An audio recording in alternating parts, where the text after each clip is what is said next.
Ngayong umaga nga palang ito kami lalangoy muna. At yun na nga, at si Madam Marjorie ay may pa-outing. Di nga pala kami nag-outing, bahala na kayong magbasa. Ara nga, dini kami sa room 1. Ay, kita nyo kaya kagad na naman din sa loob. Kala mo na sa ibang bansa napaka-simple lang. Tapos napaka-modern ng banyaw, kalupay. Tapos ang inodoro din ay automatic na hinuhugasan lang yung puwit. Tari no mga ahing nahiibig na si Eden agad na akong dinala din Dini din kagad na ng view siya day aking picturean. Talaga naman naka-shades pa ang shades ko yung fresh from Baguio. At tari na nga pumesto na to, mamaya sasabihin ni kasama ng ahing kuha ay talaga nga naman. Pinicturean na nga, tapos nilait pa. Ere na nga kami babalik na sa room at kami liligo na. Habang nagbibihis ang dalawi ako muna din ay tumambay. Uy! Pagkakaganda nga naman talaga ng naiibig kong aring si Eden. Siya bibigyan ko muna kayo ng montage. May dalawang daang paliko. Parang ganyan ganito.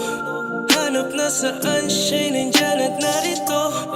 Hanggang mawala na sa pagkalito. Nang dahil sa iyo o sa kanya ay naguluhan. Sa may tenga niloko ka na ng mga bulungan. Ang anghel at demonyo na dala sa kaululan niya ay parehong hinoohan ng napagkasunduan. Nung para mabuo lang mapagsama na sa parte pagkat tayo muuglit. Sa may tama tsaka mali sa ng araw mabalik. Mga araw tsaka gabi agaw ang bawat saglit. Mga nakaw na sandaling hiwalayan. Tila sa timbangan ng katipan. Binabalance ay pagtasiwanan babalikan. Ibabahagi bawat bigayan at hatian. Di maaari sa mahiraman may bawian na. Pagkatapos sa kanya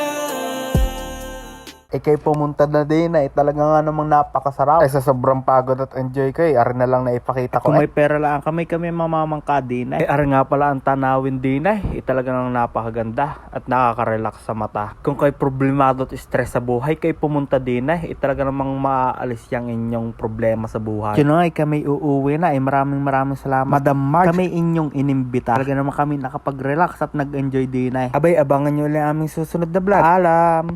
Una ng tinulugang kamalayang pagmulat ay binubulag. Kaagaran niyang tupa na inutusan sa malayang pastulan. Nagsisunod sa kaganapan ng Diyos amang niluhuran. Nagdasal ang takot na ay dinulog sa kataas. Ang bagos karma tinugon at kamalas ang pagod na ang nilunod sa katangas.